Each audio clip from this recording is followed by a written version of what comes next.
Harry's Wife, Part 101.82. Luck, an award.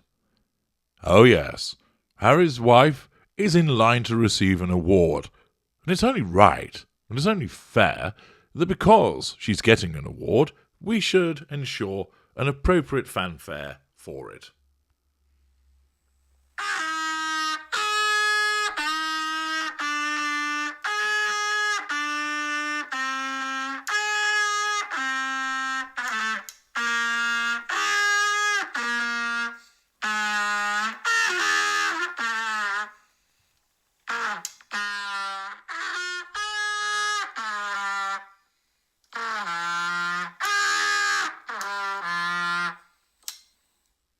I think that was entirely appropriate, wasn't it? Oh, still going. There's no stopping this fanfare. Well, Harry's wife has an award. Well, interesting. And what is it? Is it Bananatarian of the Millennium?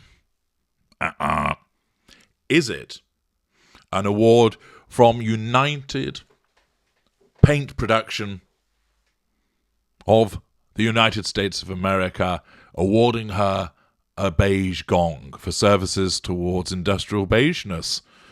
Potentially, but no, it's not.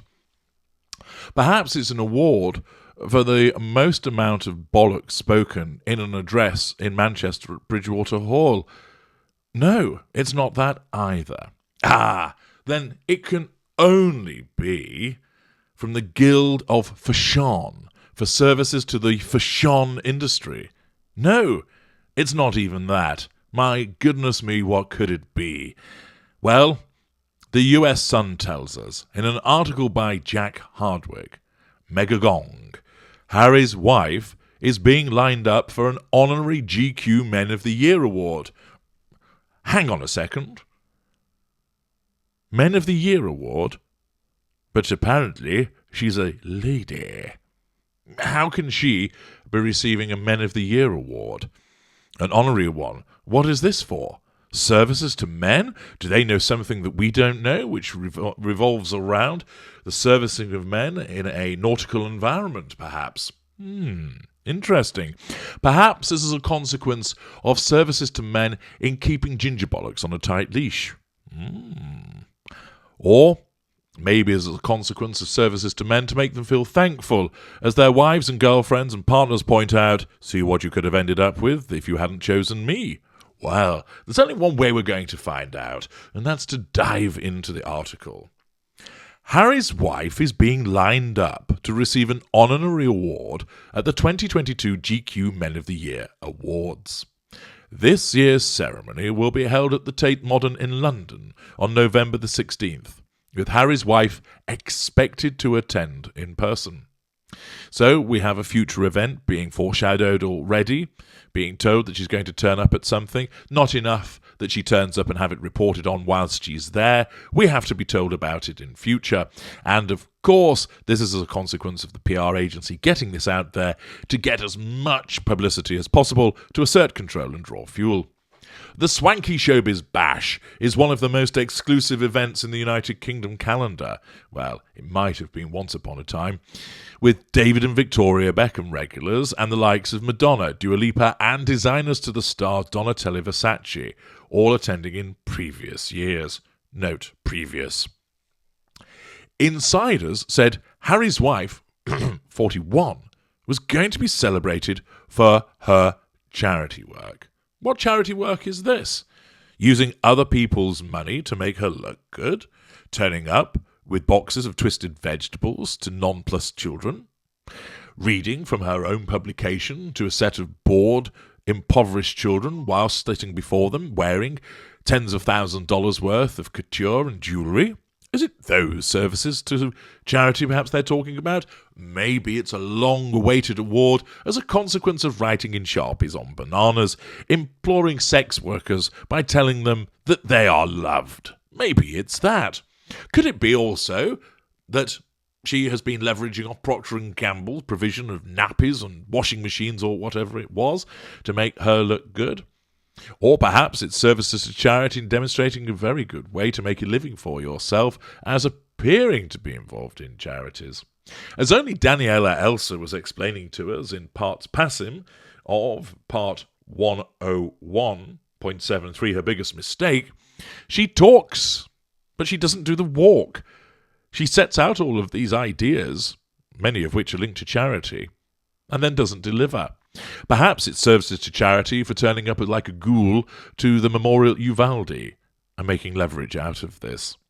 Either way, it smacks of either the PR agency sidling up to GQ and saying, "Look, it'd be great publicity if you get Harry's wife there. How about giving her some kind of honorary award?" And some simp responding, "Sure, we can do that." Or it might be that the lure of filthy lucre is sufficient to cause that response of saying, "We'll bung you some cash if you give her a reward." Either way, I seriously can think of hundreds of people that would be better placed to receive an award for charity. Not necessarily famous people, but those individuals that drive people back and forth to their chemotherapy appointments. Those individuals that provide for their time for really little repayment and sometimes on an entirely voluntary basis, helping people cross the road as lollipop ladies and such like, and lollipop men. In some instances, it's those individuals that tirelessly pound the pavements, and I don't mean the Punani pavement, but pound the pavement in terms of getting donations towards worthwhile charities. Those people who man the soup kitchens, that go around offering sandwiches and sustenance to the homeless, dealing with the less fortunate in society, and never, ever seek reward or recognition for what they do. But we all know that these people exist. Those are the individuals that surely should be celebrated for their charity work, not some Jane come lately who carries out a pretense of charity work just to make herself look good, because remember, as a narcissist, it's all about the prime aims. The article continues, a source said Harry's wife has been offered one of the top awards of the evening, so it's a massive coup for her. Well, of course it is. It's all about her. She already has a close relationship with GQ due to her friendship with Vogue's editor-in-chief, Edward Enninful, which is also owned by Condé Nast. The plot thins. Edward is very much seen as a friend rather than a business acquaintance. Oh, so basically it's a form of nepotism. A chum of yours has said, "Hey, Empress of Woke, have an award." Okay. The GQ Men of the Year awards usually take place in September, but as a consequence of the horror of Harry's wife attending, they decided to postpone them. No. However, earlier this summer, the event, where tickets cost £5,999, was postponed with no further explanation. Insiders said the change was put in place solely to accommodate Harry's wife and Prince Harry, should they wish to attend. Well, I'm sure everybody who'd got their diaries available to attend on that date are delighted that that change has been made for dimwit and empty. The source continued, due to their mini-tour of Europe, Harry's wife wouldn't have been able to attend if awards went ahead on their original date in September. Oh, the knowledge that they've moved them just for her will pander to her need for importance. It is a massive dollop of pure positive fuel. Talks about the evening were already happening before the Queen's passing, so no doubt things will have to have been re-evaluated to make sure that it's respectful as possible. Respectful as possible when you have her attending? Well, quite astonishing, but it's quite clear why this is happening.